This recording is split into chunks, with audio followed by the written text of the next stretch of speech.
మీ కుటుంబ శాంతి, ఆరోగ్యం, ఆర్థిక అభివృద్ధి కోసం రుద్రాక్ష మహాపూజలో తప్పక పాల్గొనండి. ఇప్పుడే నమోదు చేసుకోండి. నమస్తే రమగారు. నమస్తే జయ. రమగారు, పిల్లలకి మనము డైరెక్ట్గా ఇండైరెక్ట్గా కొన్ని పదాలు చెప్తూ ఉంటాం. క్షేమంగా వెళ్ళి లాభంగా రండని, లేదా మనమే మాట్లాడుకుంటూ ఉంటాం. కానీ అవి వాటికి అర్థాలు ఉండవు, కానీ చాలా మీనింగ్ ఉంటుంది. అంటే చెప్తానికి కుదరదు, నాకు ఎలా అడగాలో కూడా తెలియట్లేదు. అంటే దాంట్లో ఒక అర్థం దాగుంటుంది, ఒకదానికి ఇంకొక పదాన్ని వాడుతూ ఉంటాం. ఈ పిల్లలకి ఇవి అర్థమవుతాయి అంటారా? ఏ విధంగా చెప్పాలి? దీనికి సంబంధించిన story. Direct meaning, indirect meaning అంతే. జాగ్రత్తగా ఉండు అంటే ఏమిటి? వాడు దుప్పటి ముసుకేసి ఒక మూల ఎవరికి కనపడకుండా ఉండమని కాదు కదా, కొంత కేర్ఫుల్ గా ఉండమని. మనం మాట్లాడుతూ ఉంటేనే ఆటోమేటిక్ గా అది అర్థమవుతుంది. క్షేమంగా వెళ్ళి లాభంగా రా అంటే వచ్చేటప్పుడు బాగా డబ్బులు పుచ్చుకురమ్మని కాదు, సేఫ్ గా రమ్మని, పారేసుకోకుండా రమ్మని. వీలైతే ఏదైనా కొత్తది తెచ్చుకోగాని తీసుకెళ్ళింది పారేయకు. బట్టలు పట్టుకుని ఊరు వెళ్ళాము, ఏమి ప్రతిసారి క్షేమంగా వెళ్తాము, లాభంగా ఏమొస్తాము? ఏదైనా ఊరు వెళ్తే కొత్తవి కొనుక్కు తెచ్చుకో, పట్టుకెళ్ళినవి పారేసుకు రావద్దు. అలాంటి మీనింగ్స్ లోనే జనరల్ ఇల్లు జాగ్రత్త, ఇల్లు జాగ్రత్త, నువ్వు జాగ్రత్తగా ఉండు, జాగ్రత్తగా ప్రయాణం చెయ్యి, ఇలా మామూలు జనరల్ మాటలే. దీనికి వినపడే అర్థం ఒకటైతే వాటి వెనకాల ఉండే అర్థం మరికొంత డీప్ గా ఉంటుంది, ఆంతర్యం వేరుంటుంది. వీటిని మనం ప్రతిసారి మాట్లాడుతూ ఉంటేనే భాష వస్తుంది జయ. ప్రధానంగా ఇప్పుడు ఇంగ్లీష్ లో మాట్లాడతారా? ఇప్పుడు కుదిరింది కాబట్టి చెప్పేస్తాను అనమాట. పిల్లలతో ఇంగ్లీష్ లో మాట్లాడతారు చాలా మంది. మనం ఎవరింటికైనా వెళ్తే తల్లులు ఏమిటో పిల్లడిని నుంచో కూర్చో వెళ్ళు అనడానికి కూడా ఇంగ్లీష్ పడతారు. ఎందుకంటే ఓవరాక్షన్ చేస్తారు, అర్థం కాదు. చాలా మంది కనిపిస్తారు. నువ్వు ఆ ఇంగ్లీష్ లో కాసేపు మాట్లాడకపోయినంత మాత్రాన వాడికి వచ్చే ఇంగ్లీషు చెడేది లేదు, నీకు వచ్చిన ఇంగ్లీష్ మా దగ్గర ప్రదర్శన కాదు, ఓవరాక్షన్ లాగా వస్తుంది. మీకు గుర్తుందా, మన ఇద్దరు వెళ్తేనే ఒక ఫ్రెండ్ మాట్లాడారు, చాలా సేపు నవ్వుకున్నాం. ఎంత మందో అదే పందాలో ఉంటారు. అవునండి, అదే పంద. ఇది అదంత గొప్ప పందా ఏం కాదు. మీరు తెలుగులో మాట్లాడితే చిన్నతనం కాదు. నలుగురిలోకి వెళ్ళినప్పుడు మరీ చేస్తారు రమ్మగారు, మరీ చేస్తారు. ఓవరాక్షన్ అంటారు దాన్ని. మేము అంటే నీకు సముఖంలో నవ్వకపోయినా వెనకాల ఖచ్చితంగా నవ్వుకుంటారు మన గురించి. కాబట్టి ఎక్కువగా ఇంగ్లీష్ వాడకండి, చక్కటి తెలుగు పదాలు వాడితే పిల్లలకి ప్రధానమైన పదాలు, వాటి ఆంతర్యాలు అర్థం అవుతాయి. ఆ రోజు మన ఇద్దరు చాలాసేపు నవ్వుకున్నాం. అదే, ఇప్పుడు అది ఒకటే కాదు, అలాంటివి చాలా కనపడతాయి. పిల్లలకి ఇంగ్లీష్ మీడియం స్కూళ్ళు, తల్లులు కూడా ఏదో చదువుకునే ఉండుంటారు. నీ ఇంగ్లీష్ ప్రదర్శన ఎందుకు మాకు చెప్పు? అవును, అక్కర్లేదు కదా, ప్రదర్శించద్దు. పిల్లలు పైగా చాలా మంది కొన్ని స్కూళ్ళల్లో కూడా ఉంటుంది అట్లా. పిల్లలతో ఇళ్లలో ఇంగ్లీష్లో మాట్లాడండి, వాళ్ళకి స్కూల్లో తెలుగులో మాట్లాడుతున్నారంటే స్కూల్ వాళ్ళతో క్లియర్గా చెప్పండి, ఇంగ్లీష్ మీడియం స్కూల్కే పరిమితం, ఇంట్లో కాదు. ఇంట్లో కూడా నేను ఇంగ్లీషే మాట్లాడితే నా మదర్ టంగ్ పిల్లాడికి ఎలా వస్తుంది? ఎట్లా మదర్ టంగ్ వస్తుంది? మదర్ టంగ్ స్కిల్స్ డెవలప్ అవ్వట్లేదు, మీరు తెలుగులో మాట్లాడితే అంటున్నారండి. మరి తెలుగు ఎప్పుడు డెవలప్ అవ్వాలి? మీ మదర్ టంగే కదా, ఆటోమేటిక్ గా వచ్చేసి. ఎలా ఏమొస్తుంది ఏమిటి? నేను చాలా 10 మాటలు మాట్లాడతా, నీకు అర్థం ఉందా అంటే ఏమిటన్నావా నువ్వే? పెద్ద తెలియదాన్ని వినువు. చిన్నపిల్లలకి ఏం అర్థం అవుతుంది? ఇంకా అవును, చిన్నపిల్లలకి ఎట్లా అర్థం అవుతుంది? కాబట్టి ఇంగ్లీష్గా చదువుకునేటప్పుడు పిల్లలు చదువుకుంటున్నారు, పక్కన కూర్చున్నాము, వాళ్ళని క్వశ్చన్ చేయటము, వాళ్ళతో ఆన్సర్లు తీసుకోవడం అంతా ఇంగ్లీష్లో చేయండి. ఆ చదువుకునేటప్పుడు కాన్వర్సేషన్ మొత్తం ఇంగ్లీష్లో. కానీ జనరల్ కాన్వర్సేషన్, సాధారణ సంభాషణ అంతా మాతృభాషలో చేస్తే భాషని బతికిస్తారమ్మా మీరు. దయచేసి భాషను బతికించే ఉద్యమంలో మీరందరూ భాగస్వాములు కండి, ముఖ్యంగా తల్లులు. తప్పకుండా. తాతలు నాయనమ్మలు ఎలాగో చేస్తారు, వాళ్ళు ఇంగ్లీష్ లో మాట్లాడే వాళ్ళు బోల్డ్ మంది కనపడతారు. అవునండి, అది ఉంది. సరే, ఇప్పుడు ప్రస్తుతం కథలోకి వద్దాం. ఒక భార్య భర్త ఉన్నారట ఒక ఊళ్ళో. ఓ పుల్లమ్మ పుల్లయ్య అనుకుందాం. మీ అమ్మాయికి నచ్చుతాయా ఈ పేర్లు? ఖచ్చితంగా. సరే, పుల్లమ్మ పుల్లయ్య. ఈ పుల్లమ్మ కొద్దిగా అమాయకురాలు, కొంచెం, బాగా కాదు, తనకు కొన్ని తెలుసు, కొంత అర్థం కాదనమాట. సరే, అతను ఏం చేశాడట ఆ పుల్లయ్య, ఒకరోజు ఏదో ఊరు వెళ్ళాల్సి వచ్చి ఏమే నేను ఊరు వెళ్ళాలి, రాత్రికి రాను, రేపు వద్దుకో, రేపు మధ్యాహ్నానికి వస్తాను, తలుపు జాగ్రత్త అని చెప్పాడు. జాగ్రత్త అంటే సరే, తలుపు జాగ్రత్త. ఈవిడేం చేసింది, అన్నం వండుకు తింది. తర్వాత ఏమో కూర్చుని తలుపు కేసి చూస్తాం, అలా చూస్తూ కూర్చుంది. తలుపు జాగ్రత్తగా చూడమన్నాడు భర్త, చూస్తుంది. ఇంతలో ఏమైందంటే పక్కింటి ఒక వెంకయ్య గారు ఒక ఆయన వచ్చి, ఏమమ్మోయ్ మీ అమ్మకు ఒంటో బాగుండలేదట, ఆ ఊరు నుంచి వచ్చిన వాడు ఎవడో చెప్పాడు, ఒక్కసారి మీ ఆయన ఎలాగూ లేడు కదా, వెళ్ళి మీ అమ్మని చూసిరా అన్నాడు. అనేసరికల్ ఈవిడేమనుకుంది, సరే వెళ్తే బాగానే ఉంటుంది, మరి ఇల్లు ఎలాగా, ఈ తలుపు ఏమో జాగ్రత్తగా చూడమన్నాడు, ఈ తలుపును వదిలిపెడితే ఎలా కుదురుతుంది? అవును, తలుపును వదిలిపెట్టి వెళ్ళకూడదు. భర్త ఖచ్చితంగా చెప్పాడు, ఆయన చెప్పిన పని తూచా తప్పకుండా చేయాలి మనం.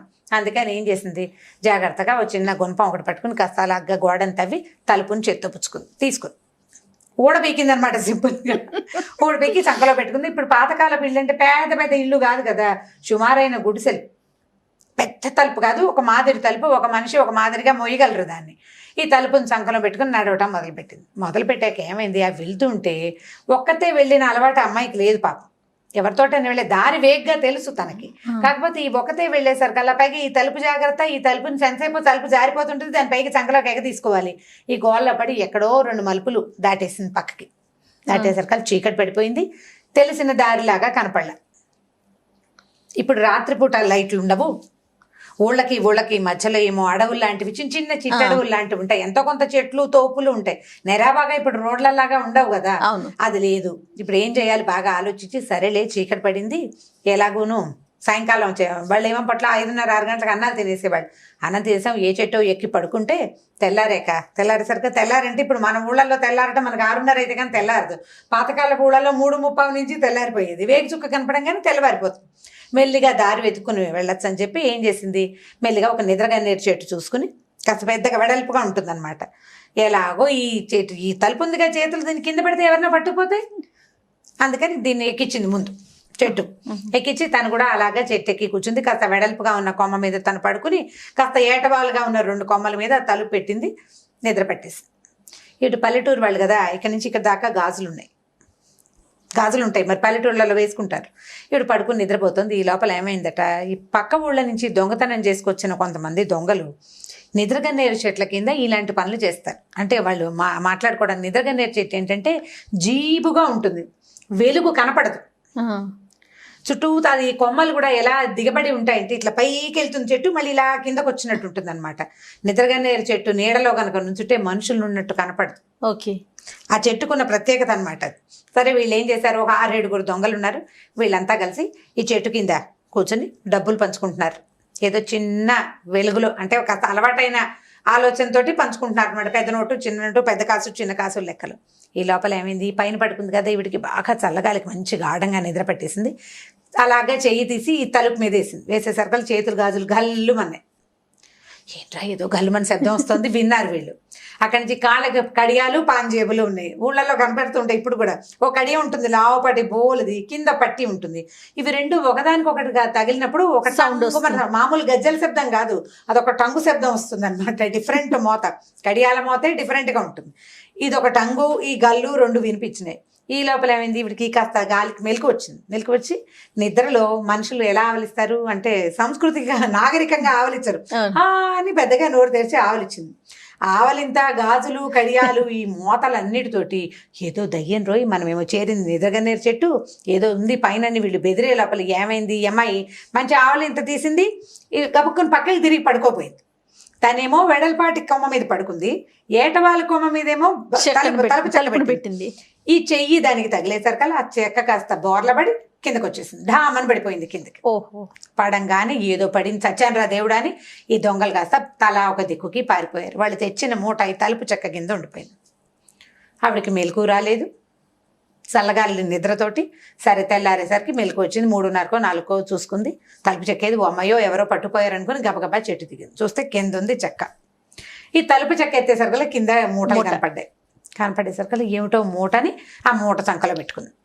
మెల్లిగా తలుపుచ్చుకుని బయలుదేరింది. ఈ వెళ్ళగా ఏమైంది, తెల్లవారే టైంకి ఆ అమ్మాయికి భర్త ఎదురొచ్చాడు. ఆయన వచ్చేస్తున్నాడు, పని అయిపోయింది, పొద్దునే వస్తానని చెప్పాడు కదా, పొద్దున మధ్యాహ్నం వస్తానన్నాడు. ఇదేమిటో ఇదే వచ్చావు, ఈ తలుపు ఏమిటంటే, నువ్వే కదా చెయ్యా తలుపు జాగ్రత్తగా చూడమన్నా అంటే, నీ బొందా నేను చూడమన్నది అది కాదు, తలుపు జాగ్రత్తగా వేసుకోమన్నాను, నువ్వు ఆ మాట చెప్పలేదంటుంది ఈవిడ. నువ్వు చెప్పలేదు కదా, జాగ్రత్త నాకు, అందుకని చేత్తో పుచ్చుకొచ్చాను. సరే ఈ మూట ఏమిటంటే, ఈ మూట ఇక్కడ దొరికింది, తలుపుకి కింద కనిపించిందని చెప్పింది. చెప్పేసరికల్లా వీళ్ళు ఏమనుకున్నారు, ఇప్పుడు ఇంత బంగారపు వస్తువులు ఉన్న మూట ఊరు పట్టుకెళ్తే ఎట్లా, ఆ ఊరేమో పల్లెటూరు. సరే పక్కనున్న జమీందారు గారి ఇంట్లో అప్పచెప్పుదామని చెప్పేసి ఈ తలుపు చెక్కని నెత్తి మీద పెట్టుకున్నారు భర్త గారు. ఈవిడ ఈ మూట మోసుకుంటూ పోయారు ఇద్దరు కలిసి. వెళ్ళేసరికల్లా ఏమైంది, ఆయన తెల్లబోయాడు. ఈ తలుపు మోసుకురావటం ఏమిటి, ఇవేం తెలివితేటలు, మన ఊళ్ళలో ఆడాళ్ళకి ఇంతంత తెలివితేటలు ఉంటున్నాయని వాళ్ళందరూ నవ్వారు. ఈ మూట చూసేసరికల్లా సరే ఊడ తీస్తే బోలెడని నగలు దాంట్లో. అక్కడి నుంచి చిన్న మూటలతోటి చాలా డబ్బులు కూడా కనపడ్డాయి. అంటే ఎవరో వ్యాపారస్తుడు అయి ఉండాలి, అంటే ఈ రోజుకి ఈ లెక్క అని లెక్కలు రాసి పెట్టుకుంటారు. తర్వాత తనఖా వ్యాపారులు ఉంటారు, ఆ రోజుకి వచ్చిన వస్తువును మూటగట్టి రసీదులు పెట్టుకుంటారు, ప్లాండ్ గా పెడతారు కదా.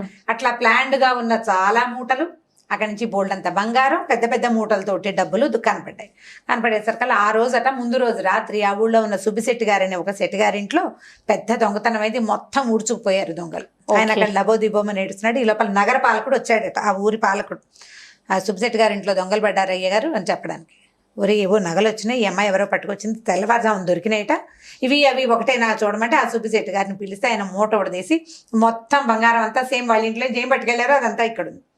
వీళ్ళ దగ్గర లిస్టులు ఉంటాయి, తనఖా వ్యాపారస్తుల దగ్గర విడిగా పుస్తకం రాసి పెట్టుకుంటారు కదా, పుస్తకాన్ని దీన్ని సరిపోల్చి చూసుకుని వాళ్ళ ఇంట్లో పోయిన ప్రతి రూపాయి ఈ మూటలో ఉందని తెలుసుకున్నారు.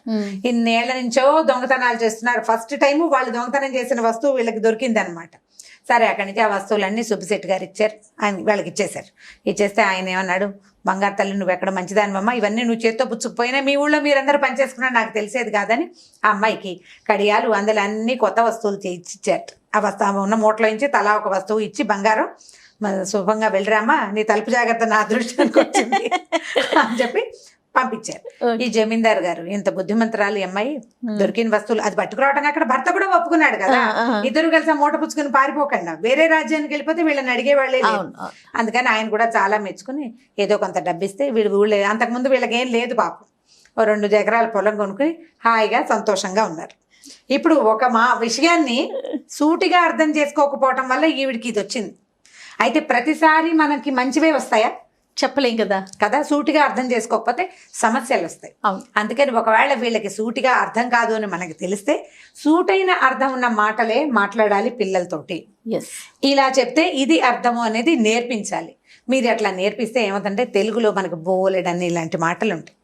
దీనికి డైరెక్ట్ మీనింగ్ ఇది అనే ఒక క్లారిటీని మనం ఇస్తే మన తర్వాత తరాలకి ఈ మాటలు క్యారీ అవుతాయి. సొమ్మొకటిది సోకొకటిది అంటాం. కూసేగాడిది వచ్చి మేసేగాడిదని చెడగొడుతుంది.